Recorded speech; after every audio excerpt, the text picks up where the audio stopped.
বিজেপির জন আশীর্বাদ যাত্রার আজ অষ্টম দিন।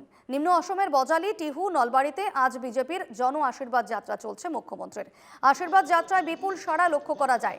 মুখ্যমন্ত্রীকে দেখার জন্য অল্প বয়সীদের মধ্যে প্রবল উচ্ছ্বাস।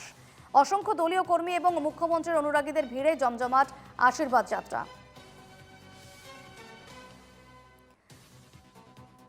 জন আশীর্বাদ যাত্রা এবং 28শে ফেব্রুয়ারি থেকে শুরু হয়েছে জন আশীর্বাদ যাত্রা।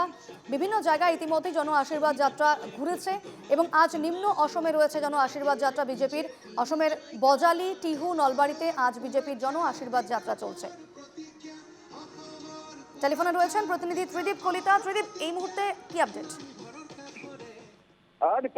যেহেতু আজি ৰাতিপুৱাৰ ভাগতে মুখ্যমন্ত্ৰীগৰাকীয়ে জন আশীৰ্বাদ যাত্ৰা উদ্দেশ্যে বজালিত আৰম্ভ কৰিছে বামাঘাটৰ পৰা, আৰু এই মুহূৰ্তত বজালিৰ জিলাৰ বিভিন্ন প্ৰান্তত পৰিভ্ৰমণ কৰি থকা পৰিলক্ষিত হৈছে। আৰু মুখ্যমন্ত্ৰীগৰাকীক ৰাজ্যিক বিজেপিৰ সভাপতি দিলীপ শইকীয়া, মন্ত্ৰী জয়ন্ত মল্ল বৰুৱা, মন্ত্ৰী ৰঞ্জিত দাসকে ধৰি কেইবাগৰাকীও নেতা মন্ত্ৰীয়ে অংশ লোৱা পৰিলক্ষিত হৈছে আৰু ৰাইজৰ বিপুল সমাদৰ লাভ কৰা দেখিবলৈ পোৱা গৈছে। আৰু কিছু সময়ৰ পিছতে সম্ভৱতঃ 2 বজাৰ পিছত বজালিৰ পৰা আহি টিহুত উপস্থিত হ'ব, অৰ্থাৎ নলবাৰী জিলাত উপস্থিত হ'ব। আৰু নলবাৰী জিলাত উপস্থিত হৈ টিহু সমষ্টিত, নৱগঠিত টিহু সমষ্টিৰ টিহু নগৰৰ মাজেৰে আহি হাৰিভাঙা, তাৰপিছত কৈঠালগুচিকে ধৰি আহি তাৰ পৰা আপোনাৰ টিহু সমষ্টিৰে আহি নলবাৰী সমষ্টিত পদাৰ্পণ কৰিব। আৰু নলবাৰী সমষ্টিত প্ৰায় আবেলি 5 বজামানত আহি উপস্থিত হ'ব।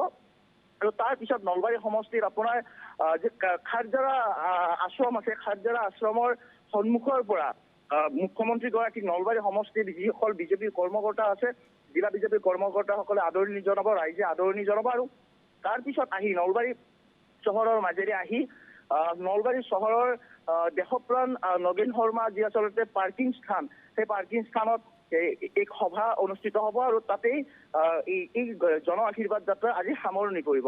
আৰু এই মুহূৰ্তত যিহেতু বজালিৰ বিভিন্ন স্থানত পৰিভ্ৰমণ কৰি আছে বা মুখ্যমন্ত্ৰীয়ে জন আশীৰ্বাদ যাত্ৰাৰ জৰিয়তে ৰাইজৰ মাজলৈ যাব বিচাৰি মাজলৈ গৈছে, গতিকে কিছু সময় বাকী, কিছু সময় পিছতে টিহুত আহি উপস্থিত হ'ব। আৰু টিহু আহি পোৱাৰ লগে লগে নলবাৰী জিলা বিজেপিয়ে আদৰণি জনাব মুখ্যমন্ত্ৰীগৰাকী। বেশ, অবশ্যই পরবর্তীতে আবারও আপডেট নেব। আপাতত ধন্যবাদ ত্রিদীপ। সরাসরি যে ছবি আমরা দেখাচ্ছি মুখ্যমন্ত্রীর আশীর্বাদ যাত্রা, এবং দেখতেই পাচ্ছেন সাধারণ মানুষের ভিড় কিন্তু প্রত্যেকটি জায়গাতেই পরিলক্ষিত হচ্ছে। জনসমাগম দেখা যাচ্ছে। মুখ্যমন্ত্রীকে দেখার জন্য কচি কাচাদের মধ্যে বিশেষ করে উচ্ছ্বাস পরিলক্ষিত হচ্ছে। এবং এই মুহূর্তে বজালিতে রয়েছেন মুখ্যমন্ত্রী জন আশীর্বাদ যাত্রা, এবং তারপর টিহু, এরপর নলবাড়িতে যাবে জন আশীর্বাদ যাত্রা।